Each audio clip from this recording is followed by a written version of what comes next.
My name is Clara Chow, and I am 24, but I'll be 25 on Saturday. So I guess the best answer is almost 25. And what is your story? How are you working to solve today's problems? How did you get from wherever to where you are now?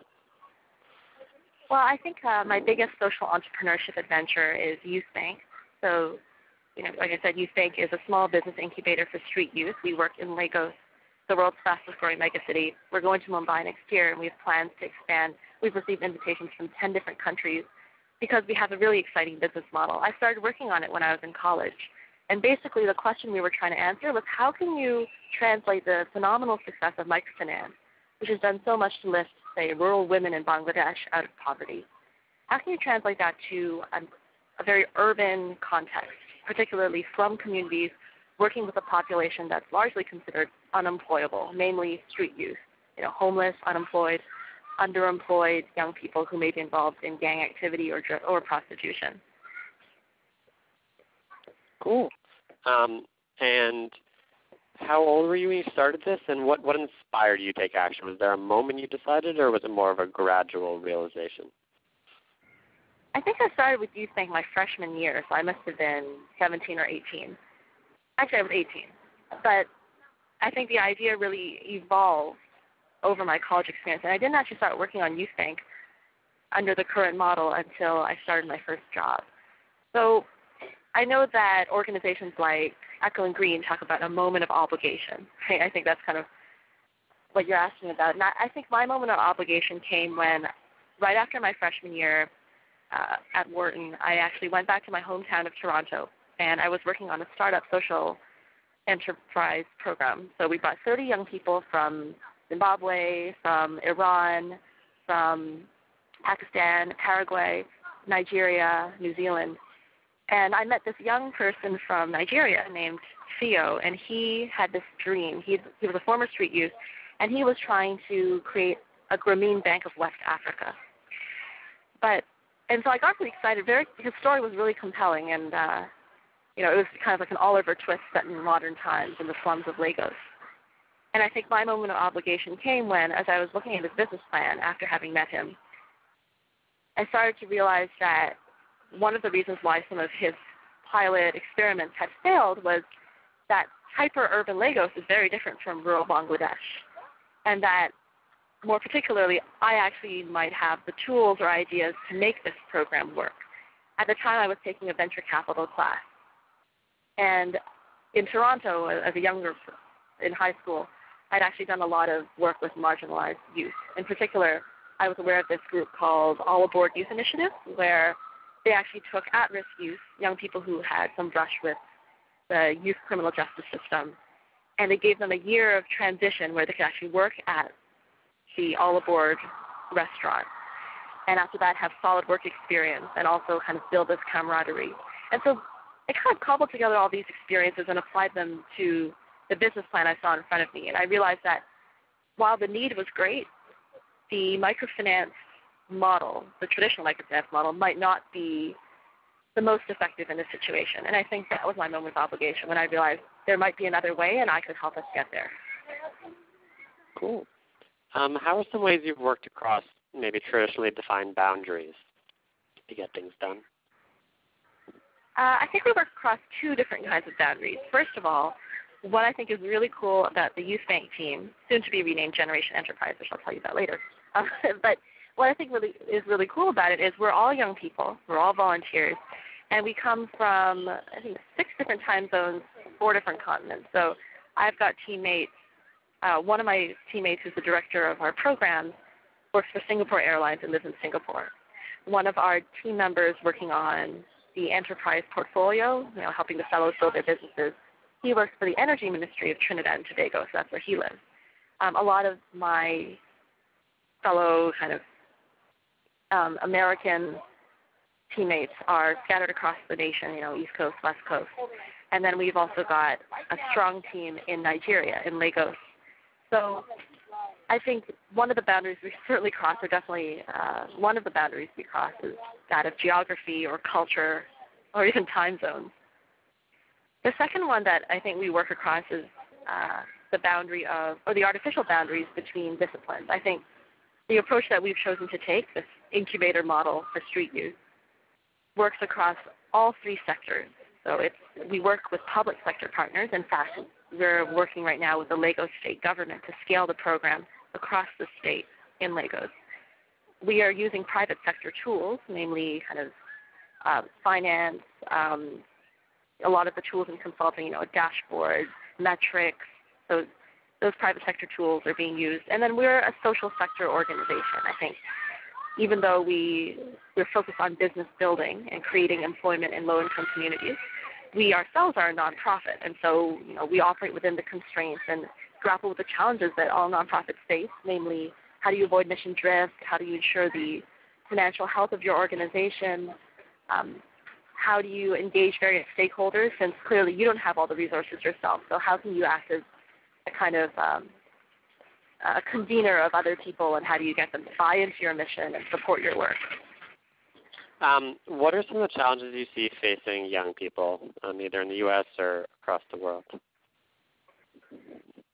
I think the first one off the top of my head is unemployment. I think, especially given after the ravages of the Great Recession in particular, I think there is this sense of uncertainty, a lack of resources, reduced opportunities and life chances.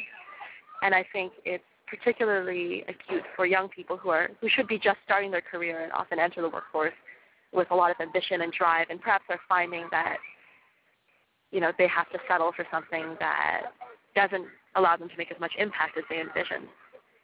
One thing that I find interesting that dovetails directly with youth bank's work is the fact that we're actually in the middle of the largest youth cohort in human history. So never before have there been as many young people, both in absolute terms and as a percentage of the population. This is a World Bank statistic. And a lot of the people I've talked to who are supporters of our work have brought up they talk about two concepts simultaneously. One is that there's a demographic dividend, right? That all these young people represent untold potential for economic growth and innovation. But on the other hand, they also say ticking time bomb. That's another phrase I hear a lot. And that's because if these young people aren't able to find the right opportunities, or they aren't able to kind of channel their talents and energies into something productive, a lot of both private sector and public sector leaders see this as a real threat. It's a social justice issue, I think, because young people, especially street youth, who can't find employment end up kind of eking out a living in a marginal way in the informal economy. I think it's obviously an economic issue because these young people cost billions of dollars in lost potential. And the stakes are very high. I remember seeing ILO statistics saying that if you could just have youth unemployment in sub-Saharan Africa, it would raise their GDP by 12 to 19%, just like that. Wow. And then thirdly, I think it's actually a national security issue. I mean, it's a lot of young people, especially the young people we work with, but young people in general, discontented young people in particular, are prime recruiting grounds for criminal organizations, whether it's the local gang in Lagos or whether it's the terrorist cell.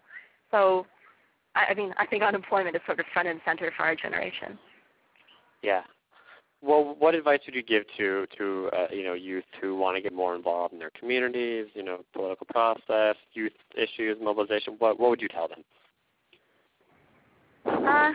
Three things, I think. First, I would say get informed. There's a lot of really exciting work going on right now, and I think never before have words like social enterprise and microfinance and triple bottom line, corporate social responsibility. These are terms that are in the common parlance more than ever. I think it's really unprecedented, the fact that a lot of young people are starting organizations or are just, even if they're just following someone on Facebook or they're a fan of someone on Facebook or they're following someone on Twitter, I think people are more engaged and there's a sense that you can find out more about the world and do something about it. So I think in terms of things to read, I'd recommend reading reports by Bridgespan or the Stanford Social Innovation Review. The McKinsey Quarterly actually has a special social sector edition, and Harvard Business Review actually even identifies social enterprise or social entrepreneurship as a section of their publications. I can recommend some books too. I mean, I know for me, one thing that really helped me get informed, or at least really get excited about working in the social sector, was Wendy Kopp's book, One Day All Children. and Jacqueline Novogratz' book, The Blue Sweater. And both of them document both the issues they're trying to address. So in Wendy Cobb's case, inequalities in education, and in Jacqueline Novogratz's case, this idea of investing in businesses that create employment in low-income communities, so patient capital. And I think both of them both document the issues and also the struggles you face and the challenges and triumphs you face as a young social entrepreneur. So getting informed is one. Secondly, I'd say get involved. I think I was reading Malcolm Gladwell's article in which he kind of asserts that the revolution will not be tweeted. I think it's very easy these days to, just follow someone or be a fan, but I think Gladwell's point, which I agree with, is that that's not enough to cause real change. It's a great way to get engaged and to get started and get informed, but the next step, leadership, actually making a contribution, is not as tidy as just clicking on something with a mouse or tapping your computer screen or your iPhone screen. So I think actually getting involved in something, however small, is a big step to actually really making a contribution. And then the third thing I think is just getting others to work together. One thing that I've noticed also is, with this huge proliferation of youth-led organizations, I think it's great because there's all this energy, but at the same time, the sector is now very fragmented. And I think, it's not easy to start an organization, to manage a team, join this cacophony of people kind of hawking their wares and saying, oh, support my cause, support my cause.